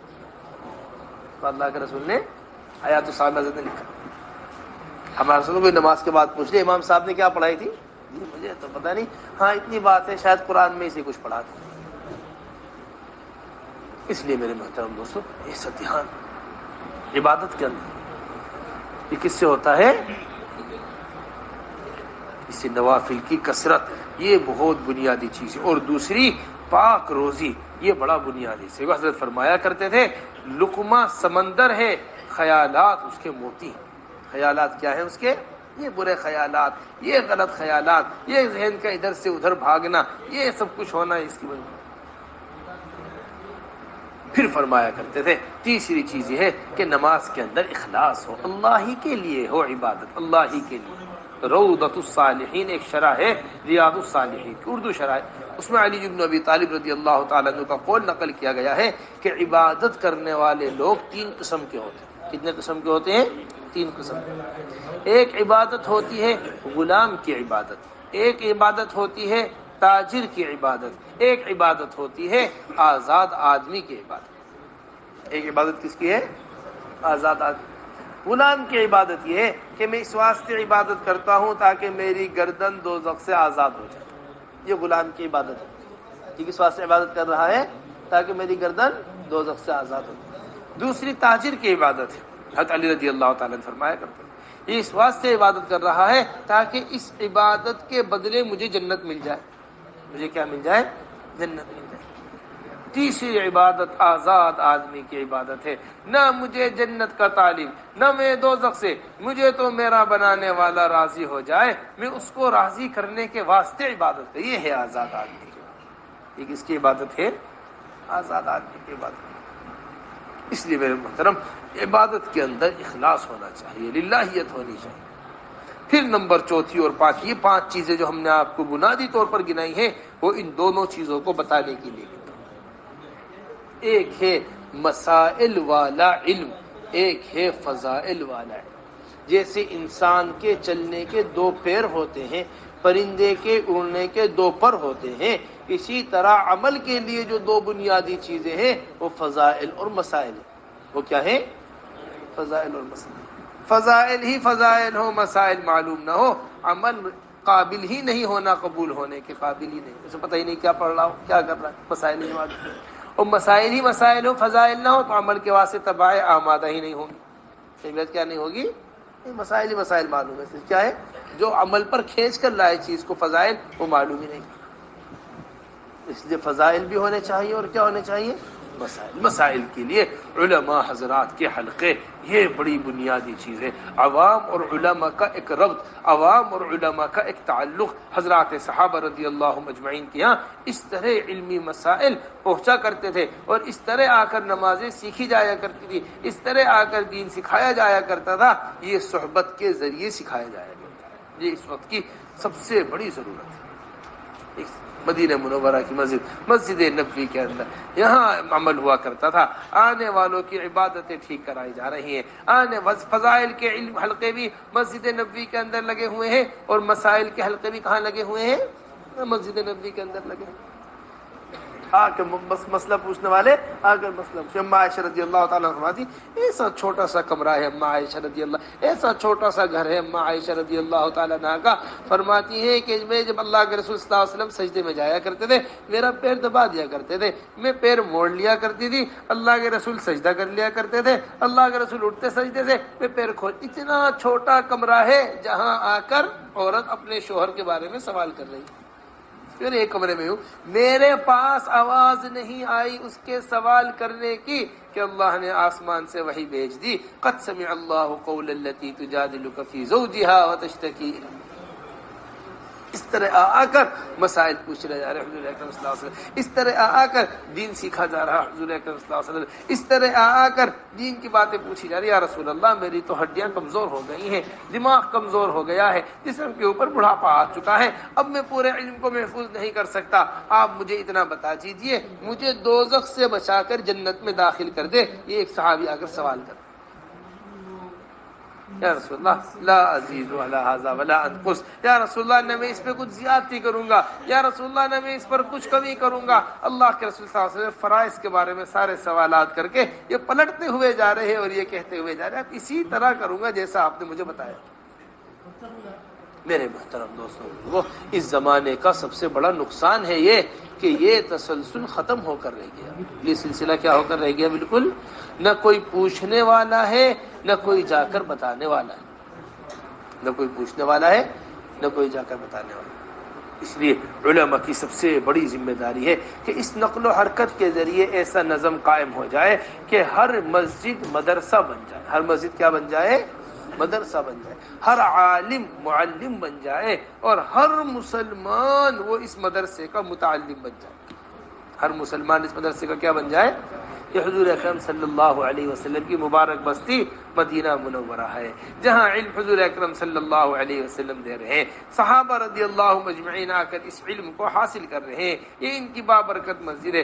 جنگل میں رہنے والا آدمی آ کر مسجد میں علم حاصل کر رہا ہے، سمندر میں رہنے والا آدمی آ کر مسجد میں علم حاصل کر رہا ہے۔ یہ صحابی آئے چل کر جنگل سے، یا رسول اللہ ایک کرتا پہن کر شکار کے پیچھے بھاگنا پڑتا ہے ہمیں، ہم ایک کپڑا پہنتے ہیں، ایک کپڑے کے اندر نماز ہو جاتی ہے یا نہیں ہوتی؟ یہ جنگل میں رہنے والا آدمی آ کر مسجد نبی میں مسئلہ پوچھ رہا ہے، جنگل میں رہنے والا آدمی آ کر، سمندر میں رہنے والا آدمی، یا رسول اللہ ہم سمندر میں رہتے ہیں، تھوڑا سا پینے کا پانی ساتھ لے کر جاتے ہیں، اب پینے کے پانی ہمارے پاس تھوڑا ہوتا ہے، کیا ہم سمندر کے پانی سے وضو کر سکتے ہیں یا نہیں کر سکتے؟ سمندر کا پانی کھارا ہے اور خشکی کا پانی میٹھا ہوتا ہے، فرق ہے دونوں پانی۔ اب گرتے گرتے گرتے گرتے یہ سطح آ چکی ہے، جو 5 وقت کی نماز مسجد میں پڑھ رہا ہے وہ نماز کے متعلق مسئلہ پوچھنے کو تیار نہیں ہے، جس کی بگڑی ہوئی نماز امام دیکھ رہا ہے وہ اس کی نماز ٹھیک کرنے کو تیار نہیں، یہ اس کی ذمہ داری ہے، میری ذمہ داری، میرے جو رکھا گیا نماز پڑھانے کے لیے، میرا کام نماز پڑھا کے واپس جانا ہے، اس کا کام آگے نماز پڑھنا ہے، ختم ہو گئی بات۔ اس لیے میرے محترم دوستو، اس بات کو سب سے پہلے دل کے اوپر لیجئے اور سمجھیے ہماری اس بات کو کہ اپنے اوقات فارغہ ہمارے عوام کے درمیان گزرے، اپنے اوقات فارغہ ہمارے حضرت فرماتے ہیں جتنا ڈاکٹر مریضوں کے درمیان رہتا ہے اس کے اوپر اس کا مرض پھلتا ہے، اسی طرح جتنا عوام کے درمیان علماء رہیں گے ان کے اوپر عوام کی ضرورتیں کھلے گی۔ صرف پڑھنے سے ضرورتیں نہیں کھلتی انسان کے اوپر، ہاں جی، کوئی ڈاکٹری پڑھتا رہے، صرف بیٹھا بند کمرہ کر کے ساری کتابیں پڑھ ڈالے ڈاکٹری کی، یہ ایک دوا بھی دینے کے قابل نہیں بنے گا۔ یہ بن جائے گا؟ نہیں، دوا دے دے اٹھا کے نہیں۔ وہ تو جب عوام سے اختلاط ہوتا ہے، عوام کے درمیان اترتا ہے، عوام کے درمیان رہتا ہے، کیا مرض چل رہا ہے، کیسا بخار چل رہا ہے، کیسی کھانسی چل رہی ہے، کیسا زکام چل رہا ہے، فضا میں کیا وبا چل رہی ہے، جو اپنی ڈیوٹی پر ہے، جو چل رہا ہے وہی بتا پائے گا، جو باہر بیٹھا ہوا ہے وہ کچھ نہیں بتا پائے گا۔ وہ جو باہر بیٹھا ہوا ہے پڑھ لکھ کے کچھ نہیں بتا پائے گا، ساری زندگی پڑھتا رہے سائیکل کیسی چلتی ہے، ایسے پیر رکھا جائے گا، ایسے ہوگا، ایسی چین ہوگی، ایسا پہیا ہوگا، دونوں پہیے برابر ہوں گے، اتنی رفتار سے چلانا ہے، اتنی تیز پیر چلانا ہے۔ لیکن جس وقت بیٹھے گا بیٹھ کے ہی سیکھے گا، پڑھ کے نہیں سیکھ سکتا، سیکھ لے گا سائیکل چلانا۔ اس لیے میرے محترم دوستو، اختلاط عوام سے بھی اور آنے والوں کو طالب بن کر ان کے پاس جانا، ہر ایک کے پاس طلب کے ساتھ ہمارے پاس جائیں، یہ بہت بنیادی چیز ہے۔ مولانا الیاس بارابنکی رحمۃ اللہ علیہ نے حیات الصحابہ میں علم کے باب میں حاشیہ لگا کر حضرت اقدس مولانا الیاس رحمۃ اللہ علیہ کا بڑا زبردست ملفوظ نقل کیا ہے۔ کیا نقل کیا ہے؟ 3 قسم کے لوگ ہوتے ہیں۔ کتنے قسم کے لوگ ہیں؟ 3 قسم کے لوگ۔ 2 قسم محروم ہو جاتی ہے، 1 قسم ترقی کرتی ہے۔ کتنی قسم محروم ہو جاتی ہے؟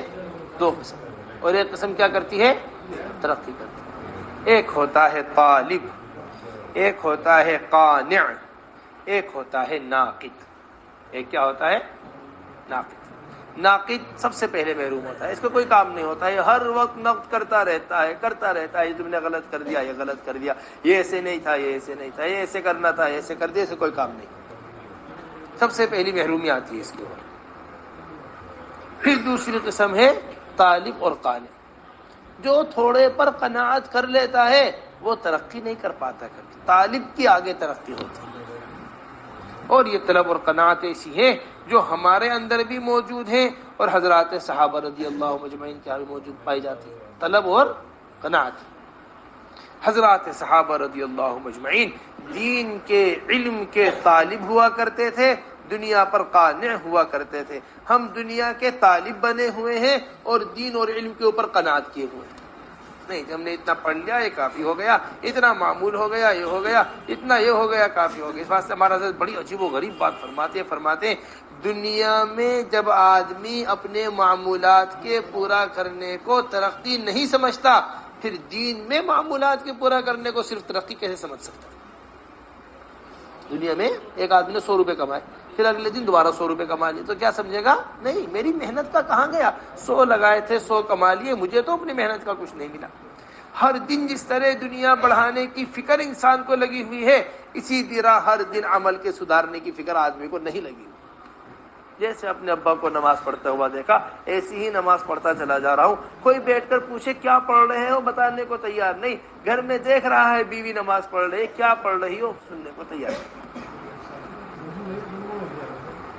اس لیے میرے محترم دوستوں بزرگوں، یہ بڑی بنیادی ضرورت کی چیز ہے، ہمارا نظم ایسا قائم ہو جائے جیسا حضور اکرم صلی اللہ علیہ وسلم کی اس مبارک بستی کے اندر تھا۔ ہم عوام سے بھی درخواست کریں گے، علماء حضرات سے بھی درخواست کریں گے، جو اللہ کے راستے میں نکل لے ان سے بھی درخواست کریں گے، جو اپنے گھروں کو واپس جا رہے ہیں ان سے بھی درخواست کریں گے کہ اپنے اوقات کو فارغ کر کر اس طرح حضور اکرم صلی اللہ علیہ وسلم کی مسجد اور مدینہ منورہ کے اندر محنت ہوا کرتی تھی کہ روزانہ ایمان کے حلقے مسجد کے اندر لگا کرتے تھے، روزانہ تعلیم کے حلقے مسجد کے اندر لگا کرتے تھے، روزانہ سیکھنے سکھانے کے حلقے مسجد کے اندر لگا کرتے تھے۔ یقین ٹھیک کرایا جا رہا ہے، مسجد کے اندر ٹھیک کرایا جا رہا ہے، عبادت ٹھیک کرائی جا رہی ہے، مسجد کے اندر ٹھیک کرائی جا رہی ہے، علم کے حلقے لگائے جا رہے ہیں، مسجد کے اندر لگائے جا رہے ہیں، اخلاق و معاملات ٹھیک کرائے جا رہے ہیں، مسجد کے اندر ٹھیک کرایا جا رہے ہیں، ساری چیزیں مسجد نبی کے اندر چل رہی۔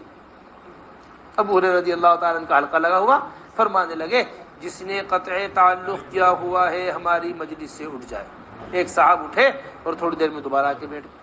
بھائی تم کہاں گئے تھے اٹھ کے، کیوں دوبارہ آ کر بیٹھے؟ جی میری پھوپھی سے یا میری خالہ سے بات چیت بند تھی، میں جا کر ان سے سلام کر کر آیا ہوں، میں نے ان سے اپنے تعلقات دوبارہ قائم کر لیے۔ اخلاق سکھائے جا رہے، معاملات ٹھیک کرنے سکھائے جا رہے، علم کے حلقے لگ رہے۔ آنے والوں کا یقین مسجد نبی کے اندر دوست یا رسول اللہ استطلق بطن اخی، بھائی کا پیٹ چل گیا ہے، اس کی ہی اصل شہد پلاؤ اسے، یا رسول اللہ پہلے سے زیادہ دست آ رہے ہیں شہد پلاؤ اسے، یا رسول اللہ پہلے سے زیادہ شہد ہے، اس کی ہی اصل شہد پلاؤ اسے، تمہارے بھائی کا پیٹ جھوٹا ہو سکتا ہے، اللہ کی بات جھوٹی نہیں ہو سکتی۔ اس لیے میرے محترم یہ بنیادی چیز ہے کہ ہم اپنی مسجدوں کے اندر اعتکاف کرتے ہوئے، ہم اپنی مسجدوں کے اندر اعمال کو قائم کرتے ہوئے مسجد کے اندر وقت زیادہ سے زیادہ دے۔ حضرات صحابہ رضی اللہ اجمعین کا یہ مبارک رمضان کا مہینہ بس دو ہی جگہ گزرا کرتا تھا، یہ تو اللہ کے گھر میں گزرا کرتا تھا، یہ اللہ کے راستے میں گزرا کرتا تھا، یہ اللہ کے حضور اکرم صلی اللہ علیہ وسلم نے 10 سال مدینہ منورہ میں اعتکاف کیا ہے اللہ کے رسول صلی اللہ علیہ وسلم، ہر رمضان میں اللہ کے رسول صلی اللہ علیہ وسلم نے اعتکاف کیا، اور جس رمضان میں اعتکاف رہ گیا اس کی قضا کی اللہ کے رسول صلی اللہ علیہ وسلم اس کی قضا۔ بس یہ بہت بنیادی چیز ہے، ہم نے اللہ کے گھر میں پڑھ کر مسائل کا حل کرانا ختم کر دیا۔ ہماری بات بہت دھیان کے ساتھ سنیے گا، یہ حضرت جی مولانا الیاس صاحب رحمۃ اللہ علیہ کے ملفوظ سے نقل کر رہے ہیں۔ حضرت مولانا الیاس صاحب رحمۃ اللہ علیہ فرمایا کرتے تھے، جب سے مسلمان نے اللہ کے گھر کو چھوڑا ہے یہ غیروں کی کوٹھیوں پر جا کر بیٹھ گیا۔ بھوک کا احتجاج ہو رہا ہے، بھوک کی احتجاج، ہم کھانا نہیں کھائیں گے، ہم پانی نہیں پیئیں گے، اغیار کی کوٹھیوں پر مسلمان جا کر بیٹھا ہوا ہے، وہ اپنی بھوک ہڑتال وہاں بیٹھ کر رہا ہے۔ روزے رکھ کر مسجدوں میں اعتکاف کیا کرتے تھے، اور اللہ سے مسائل کیا کر لیا کرتے تھے، یا رسول اللہ بارش نہیں ہے مدینہ منورہ کے اندر، دستے مبارک اٹھائے دعا کے واسطے، دعا کی بارش کے واسطے۔ راوی کہتے ہیں ابھی چہرے کے اوپر ہاتھ نہیں پھیرا تھا اللہ کے رسول نے، فارغ نہیں ہوئے تھے دعا سے کہ بارش ہونی شروع ہو گئی، ہوتی رہی ہوتی رہی ہوتی رہی۔ ایک وقت گزر جانے کے بعد آ کر کہنے لگے یا رسول اللہ ہر طرف پانی ہی پانی ہے، آپ دعا کر دیجئے، بارش ہی بارش ہے، سورج نکل کر نہیں آ رہا ہے۔ دعا کے واسطے ہاتھ اٹھائے، ابھی دعا سے فراغت ہی ہوئی تھی کہ حضرات سے صحابہ فرماتے ہم سورج کی روشنی میں چل رہے ہیں۔ مسئلہ حل ہو رہا ہے، آگ نکلی ایسی آگ پورے مدینے کو جلا کر خاک کر دے، ایسی آگ پورے مدینے کو جلا دے۔ تمیم داری کے پاس آئے، عمر ابن خطاب رضی اللہ تعالیٰ، اے تمیم اٹھو، دیکھو مسجد میں، دیکھو مدینے میں آگ لگی ہے، اس آگ کو جہاں سے نکلی ہے وہیں سے داخل کر کے آ جاؤ۔ پیچھے پیچھے عمر ابن خطاب چل رہے ہیں، ان سے آگے آگے تمیم داری چل رہے ہیں، ان سے آگے آگے آگ چل رہی۔ یہ فرماتے ہیں عمر ابن خطاب رضی اللہ تعالیٰ جیسا آدمی فرما رہا، جس نے تمیم داری کو، جس آنکھ نے آگ داخل کرتے ہوئے دیکھا ہے اور جس آنکھ نے نہیں دیکھا ہے، دونوں آنکھیں برابر نہیں ہو سکتی۔ چرواہا بکری لے کر جا رہا ہو اس طرح آگ کو لے کر چل رہے، یہ چرواہا کیا لے کر جاتا ہو، ایسے بڑے بڑے مسائل مسجد سے حل ہو جایا کرتے، ایسے بڑے بڑے مسائل کس سے حل ہو جایا کرتے۔ اس لیے میرے محترم دوستو اس کو بس دل کے اوپر اچھی طریقے سے لے لو۔ آپ حضرات خاص طور سے ہم طلبہ سے درخواست کریں گے اور اپنی پوری ساتھیوں سے درخواست کریں گے کہ اپنے اوقات فارغ وہ سب کے سب مسجد کے اندر گزارو۔ حضرت جی مولانا یوسف صاحب رحمۃ اللہ علیہ کی بڑی پیاری بات ہے اس کے اوپر، یہ فرمایا کرتے تھے مسلمان کا وقت 3 جگہ لگتا ہے۔ کہاں پر؟ 3 جگہ آدمی کا وقت 3 جگہ لگتا ہے۔ ایک آرام میں وقت گزرتا ہے، ایک آرام میں وقت گزرتا ہے، نمبر دوسری چیز تجارت میں وقت گزرتا ہے، نمبر دوسری چیز تجارت میں وقت گزرتا ہے، نمبر تیسری چیز بیوی بچوں میں وقت گزرتا ہے، یعنی راحت میں تھوڑا سا اپنے بیوی بچوں کے ساتھ۔ یہ 3 یوں فرماتے تھے اس کے علاوہ کے جتنے بھی اوقات ہیں اگر مسلمان اسے دین کے کام میں لگا لے تو دنیا میں جتنا بھی پھیلا ہوا فساد ہے اللہ سارا فساد ہی ختم کر، کیونکہ فراغت سب سے بڑی ہلاکت ہے اگر صحیح جگہ پر نہ لگ رہی۔ فراغت کیا ہے؟ سب سے بڑی ہلاکت، اگر کیا نہ لگ رہی ہو، صحیح جگہ پہ لگ رہی۔ اس لیے میرے محترم دوستو ایسا نظم ہمارے ہاں قائم ہونا چاہیے۔ علم کے حلقے، تعلیم کے حلقے قائم کر رہے، ایمان کے حلقے بھی، خاص طور سے اعتکاف کی ایک عمومی فضا بناؤ۔ یہاں سے جانے والی واپس جماعتیں اپنے گھروں کو واپس نہ جائیں۔ سب سے پہلے تو اس بات کو سمجھیے، چلے میں جانے والے تو اللہ کے راستے میں نکل جائیں، 2 چلے اور کھائیں، لیکن جو 4 مہینے لگا کر واپس جا رہے ہیں یہ بھی ابھی گھروں میں جانے کی جلدی نہ کریں۔ حضور اکرم صلی اللہ علیہ وسلم اپنا سفر مسجد سے شروع کیا کرتے تھے، مسجد میں ختم کیا کرتے تھے۔ کہاں سے شروع کیا کرتے تھے؟ مسجد۔ سارے گھروں پر ملاقات کرتے، سارے ازواج کے گھروں پر، پھر اس کے بعد سب سے آخر میں فاطمہ رضی اللہ تعالیٰ عنہ کے گھر پر ملاقات کر پھر مسجد تشریف لے آتے. اب یہاں سے مسجد سے سفر شروع ہوتا, پھر واپس آ کر سب سے پہلے مسجد میں اترتے اور سب سے پہلے فاطمہ کے گھر جاتے مسجد سے, پھر اب سارے ازواج کے گھروں کے اوپر جائے. یہ اللہ کے رسول. پھر نمبر دوسری چیز, یہ رمضان کا مبارک مہینہ یہ اللہ کے راستے میں پھرنے کا مہینہ. کس کا مہینہ ہے؟ اللہ کے راستے میں پھرنے کا مہینہ. یہ بڑی اچھی بات. حضور اکرم صلی اللہ علیہ وسلم فتح مکہ کے لیے رمضان کے موقع پر نکلے. حضور اکرم صلی اللہ علیہ وسلم بدر کے لیے رمضان کے موقع پر نکلے. یہ نکلنے کی ابتدا ہے اور یہ نکلنے کی انتہا ہے.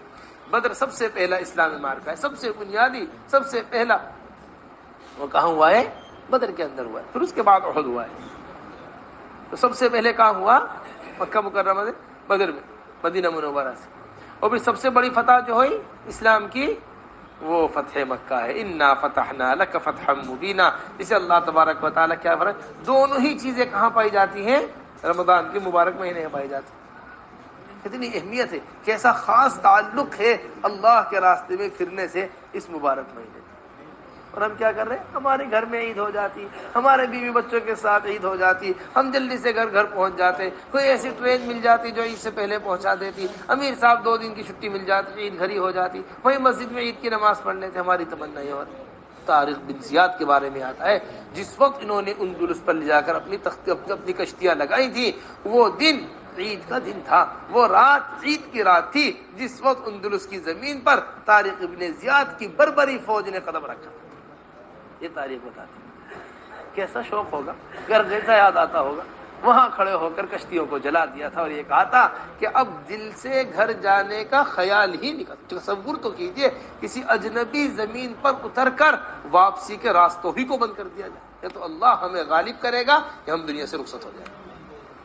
یہ تو اللہ ہمیں کیا کر دے گا, زمین کے اوپر غالب کرے گا, ورنہ ہم دنیا سے کیا ہو جائیں گے, ہم دنیا سے واپس چلے جائیں گے. یہ تھی وہ تھوڑا سا لشکر جسے اتنے بڑے بڑے لشکروں کو ہرایا ہے, اتنے بڑے بڑے لشکروں کا رخ پھیرا ہے. یہ تھا وہ چھوٹی سی جگہ. اس لیے میرے محترم دوستو, اس بات کو سمجھیے, نہیں ہمارا چلہ لگ گیا, ہمارا وقت پورا ہو گیا, نہیں. ہمیں جگہ جگہ سیرت میں ملتا ہے کہ تقاضے پر آتے ہی حضرات صحابہ رضی اللہ مجمعین اپنے وقت کو بڑھا دیا کرتے ہیں. اپنے وقت کو, یعنی اب کام جب تک خندق سے حضرات صحابہ رضی اللہ مجمعین واپس آ رہے. خندق کوئی معمولی مارکہ نہیں ہے, خندق کوئی معمولی جگہ نہیں. خوف زدہ تھے صحابہ رضی اللہ مجمعین. جو قرآن بیان کر رہا ہے وہ وقت یاد کرو جب تمہارے کلیجے تمہارے منہ کو آ گئے تھے. یہ خندق کا موقع ہے, کوئی معمولی جگہ نہیں ہے خندق. اما عائشہ رضی اللہ تعالیٰ عنہ فرماتی ہے, پوری حضور اکرم صلی اللہ علیہ وسلم کی مبارک زندگی میں صرف ایک نماز جاگتے ہوئے قضا ہوئی ہے. نسائی شریف کی روایت ہے, صرف ایک نماز جاگتے ہوئے قضا ہوئی ہے, وہ عصر کی نماز قضا ہوئی ہے, وہ خندق کے موقع پر قضا ہوئی تھی. اتنا غم حضور اکرم صلی اللہ علیہ وسلم کو. اللہ کے رسول صلی اللہ علیہ وسلم خندق پہ چادر رکھ کر بیٹھے ہوئے تھے اور بد دعا دے رہے تھے ان لوگوں کو, اے اللہ قبر کو بھر دے آگ سے ان لوگوں کی جنہوں نے ہماری عصر کی نماز قضا کر دی. اتنا غم اللہ کے رسول کو تھا. ایسا خوف کا ماحول خندق میں. اب یہاں سے حضرات صحابہ خندق سے واپس آئے, ابھی اپنے ہتھیار اتار کر رکھ ہی رہے تھے کہ اتنے میں جبرائیل علیہ السلام تشریف لے آئے. کیا ہے, آپ اپنے ہتھیار اتار رہے ہیں, ابھی فرشتوں نے ہتھیار نہیں اٹھا رہے, ابھی فرشتوں نے, اللہ کی طرف سے حکم آ گیا ہے, اب چلیے بنو قریظہ کی طرف. اب کہاں چلیے؟ حکم ہو گیا, فوراً چلو بنو قریظہ کی طرف. ایک تقاضے سے واپس آ کر اترے نہیں تھے کہ دوسرا دعوت کا تقاضا آئی, دوسرا دین کا تقاضا آئی, چلو بنو قریظہ کی طرف. مغرب جا کر ہمیں بنو قریظہ پہ پڑھنی, اللہ کے رسول نے صحابہ سے فرما دیا. اسی طرح ایک صحابی آ رہے تھکے ہارے اپنے گھر پہ واصل, حضرت ابو خیثمہ رضی اللہ تعالیٰ عنہ. دو بیویاں ان کی, دونوں انتظار میں بیٹھی ہوئی, دونوں سج دج کر انتظار میں بیٹھی ہوئی. سخت ترین گرمی کا موقع ہے, تبوک کا موقع. ان کی بیویوں نے سائے کا انتظام کیا ہوا, سفر سے تھکے ہوئے آ رہے ہیں, بھوکے آ رہے ہیں, کھانے کا انتظام کیا ہوا, پیاسے آ رہے ہیں, پانی کا انتظام کیا ہوا. جیسے ہی پہنچے کہنے لگے حضور اکرم صلی اللہ علیہ وسلم کہاں ہیں؟ اللہ کے رسول صلی اللہ علیہ وسلم تو تبوک گئے ہوئے ہیں. فرمایا ایسا نہیں ہو سکتا, ابو خیثمہ سایہ اختیار کرے, اللہ کے رسول دھوپ میں ہو. ابو خیثمہ پانی پیے, اللہ کے رسول پیاسے ہو. ابو خیثمہ کھانا کھائے, اللہ کے رسول بھوکے ہوں. یہیں سے گھوڑا گھمایا, دوبارہ اللہ کے راستے میں چلے گئے. دوبارہ کہاں نکل گئے؟ اللہ کے راستے. وہاں حضور اکرم صلی اللہ علیہ وسلم انتظار کر رہے ہیں ابو خیثمہ. ابو خیثمہ نہیں آیا. صحابہ سے پوچھا فما حبسہ بردہ یا رسول اللہ, اسے تو اس کی 2 چادروں نے روک لیا, اس کو تو اس کی 2 بیوی نے روک لیا. بئس ما قلت, تم نے برا کہا, اپنے بھائی کے بارے میں ایسا نہیں کہنا چاہیے. اتنے میں سامنے سے دھول اڑتی ہوئی نظر آئی. فرمایا کن ابا خیثمہ, کاش یہ آنے والا ابا خیثمہ ہی ہو. دھول ہٹی, سامنے سے گھوڑے پہ دوڑتے ہوئے آ رہے ہیں ابو خیثمہ رضی اللہ عنہ. میرے محترم دوستو, یہ مت سمجھیے ہمارا چلہ پورا ہو گیا, ہمارا کام پورا ہو گیا, ہمارا وقت تھا, ہمارا وقت پورا ہو گیا. نہیں, حضرت فرمایا کرتے تھے اگر دنیا میں دینی انقلاب چاہتے ہو, ایسا انقلاب جیسا حضرات صحابہ رضی اللہ مجمعین کی مبارک جماعت سے آیا ہے, تو جتنا وقت گھر جماعت میں دیتے ہو اتنا وقت گھر میں دینے لگو, اور جتنا وقت گھر میں دیتے ہو اتنا وقت اللہ کے راستے میں دیتے ہو. اتنا بڑی مشکل سے چلہ نکالا ہے جی. اگر 35 دن